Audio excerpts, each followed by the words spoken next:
this morning. Amen. Thank you, Jesus. Thank you, Lord. As you drive around our city these days, you can see many housing developments all over the place, right? They're building new neighborhoods, new roads, new sidewalks, and everything seems so messy around these projects. And I often wonder, what are they even doing here? I only see orange homes everywhere, people wearing orange vests, and what are they doing? There's a lot of mess, but I don't see the progress. Close to our home in Bethlehem, they're starting a new project. They're going to build a motorway. Highway 2, that's going to go through part of Bethlehem, and I think all the way to Katikati.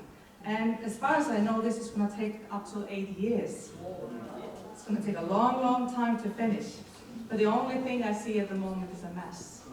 They've been chopping down some trees. They're making some roads. Quite messy. Not to mention the road construction close to Bayfair. Anybody with me here this morning? I think every time I drive around there, I'm like, what is really going on here? What a mess. And I mean, it's been like this. We've lived here for 6 years. It's been all these 6 years, it's been a mess there. So I feel sorry for people living in Papamoa, passing by there every day. All the mess, all the cones, everywhere. Soon after the attack in New York, September 11 attacks, Mayor Rudy Giuliani and President George W. Bush promised to rebuild the World Trade Center site. Even on the day of the attack, the mayor, he said, we will rebuild. We are not going to let the enemy hold us down. We are going to come out of this stronger and better and bigger than before. The skyline will be made whole again. 7 teams in New York City were invited to compete to design a master plan for the area where the Twin Towers used to stand. The plan that won included 5 skyscrapers, memorial museum, underground transport hub, and a performing arts center. Quite a big project, I would say. And one of those buildings is the tallest building in the Western Hemisphere, over 540 meters high. It's the 6th tallest building, in the world. And now, 20 years later, the World Trade Center is still a work in progress, and because 2 more buildings are part of this master plan. I cannot even begin to imagine the size of this project. It's huge. All the work that lies behind there, all the workers, all the contractors, all the amazing engineering minds, the cranes, the scaffolding, the material needed, the gears, the trucks, the trailer. I don't even know what they need to do all of this. All the meetings they need to have with their staff, all the frustration that must come with it. It's huge. Just to clean up that area, 8 months before they could start this project. So what I'm saying with all of this, behind all great projects is always a great master plan. And sometimes the plan takes longer time to build than the project itself. I looked for the definition of the word master plan. What does it really mean? I want to read it for you here this morning. A master plan is a long-term dynamic planning document that provides a conceptual framework to drive project development and growth. Successful project managers are masters at creating comprehensive project plans that define project scope, cost, planning, activities, and resources. Master plan reflects a vision set in the early stage of a project and aims to bring everyone on the same page and move everyone in the same direction. Amen. Like any good builder, God has a master plan. Amen. God's plan, of course, is far grander, greater, and more involved than any construction job ever made, and far more important. Yes. John 1 says, in the beginning was the Word, and the Word was with God, and the Word was God. Yes. Before the foundation of this world, I like to visualize God there. And He has no beginning, there's no end, He's always been there, He always will be there. He always has been God, and he always will be God. And I visualize him there singing all by himself, singing these tunes, song of love and compassion, song of mercy and grace and forgiveness.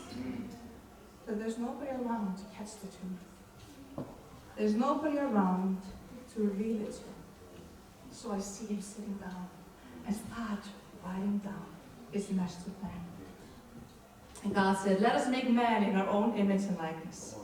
His ultimate purpose, God's ultimate purpose in human history, is to create people from every tribe and nation to come into his presence, to glorify him through their lives, enjoying him for all eternity. Amen. He longs for a relationship. And it started out really good, didn't it? God came cool of the day and he walked with Adam and he talked with him when the dew was still on the roses. I love that song. By the way, that song was sung in our way. Amen. And he is there.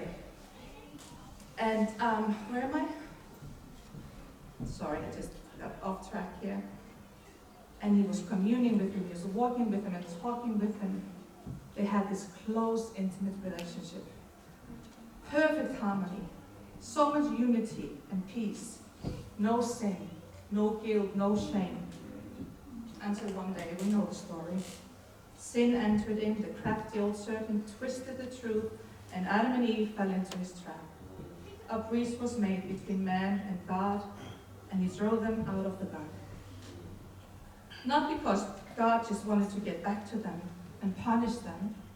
No, because he no longer could be one with them. Just like oil and water, it couldn't come together. Now this is starting to look a little bit messy, doesn't it? Breach between God and man, but God had a master plan.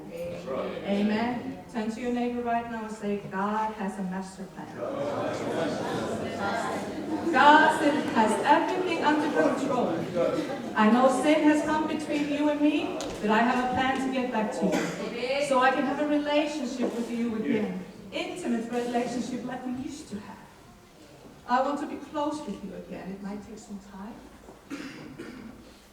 It will take a lot of sacrifices, but don't you worry, I will get there. I have a master plan. So from Genesis throughout the Old Testament, God is reminding us of his master plan. Through the laws, through the kings, through the prophets, all the stories we've heard. How Moses delivered the children of Israel out of slavery, picture of the great deliverer, Jesus Christ. Abraham sacrificing his son, representing God's perfect sacrifice, his only begotten son. Tabernacle of Moses, shadow and a type of the greater tabernacle of Jesus Christ. All the sacrifices that were made to atone for the sin of men, all the blood that was shed, was a picture of the greater sacrifice. All the prophetic words in the Old Testament about the birth of Jesus, the ministry of Jesus, his death and resurrection. Through it all, God is reminding us, it's going to be all right. And it might seem messy right now, but I have a master plan. I'm just reminding you, I'm coming back to you. Now Jesus is born, he comes to the scene. The Son of God has come to earth. God's only begotten Son. He is shaking up the religious crowd. He's healing people, speaking wisdom, teaching, showing kindness everywhere he goes. He's reminding us of his Father's master plan through everything he does and says. Before the Sanhedrin, he said, I can break down this temple and rebuild it again in 3 days. To his disciples, he said, the Son of Man will be handed over to be crucified, reminding us why he had come. Jesus knew it all the time what will happen. When Jesus is arrested and sentenced to death, I am sure his disciples didn't see any fulfillment in what was happening. I'm sure they only saw a mess. I'm sure they felt like failures. This can't be part of your plan. Are you in a place in your life today where you don't see any progress? You feel like what you've been building has been coming down, crumbling down. Everything is messy around you, and you even feel like a failure. I want to encourage you this morning. God has a master plan. And you are in that plan. Amen. Just before Jesus' last breath, he shouted out, my God, why have you forsaken me? Theologians have debated about this for centuries, why Jesus said that. Some say God had forsaken him and Jesus is calling on the prophet Eli. Some argue that Jesus' humanity was struggling at this time. Well, I don't really have the right answer for you this morning. What I know is that my God has a master plan. And all through the scripture, it has been so clear that God had a plan to bridge the gap between himself and mankind. A sacrifice had to be made. A perfect sacrifice.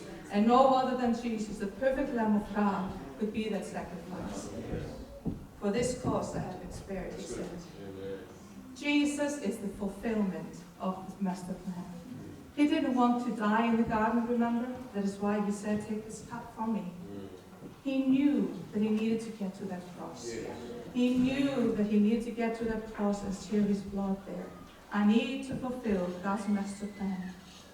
That is why I believe in his final hour, when his haters were mocking him, save yourself. You saved others, why can't you save yourself right now? Where is God now?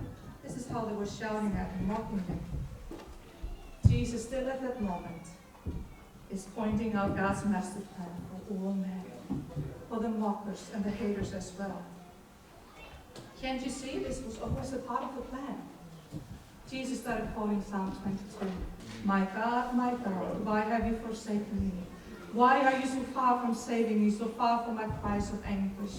And down to verse 6 it says, but I am a worm and not a man, scorned by everyone, despised by the people. All who see me mock me. They hurl insults, shaking their heads. He trusts the Lord, they say. Let the Lord rescue him. Let him deliver him, since he delights in him. For all of them, seeing Jesus' death as a failure, those who were mocking him, I believe he's quoting the scripture so people can see that Jesus, his death, is the fulfillment of God's master plan. Now you need to believe in me. I am bridging the gap between man and God. With his arms stretched out, he's saying, I am the fulfillment of his master plan. Amen.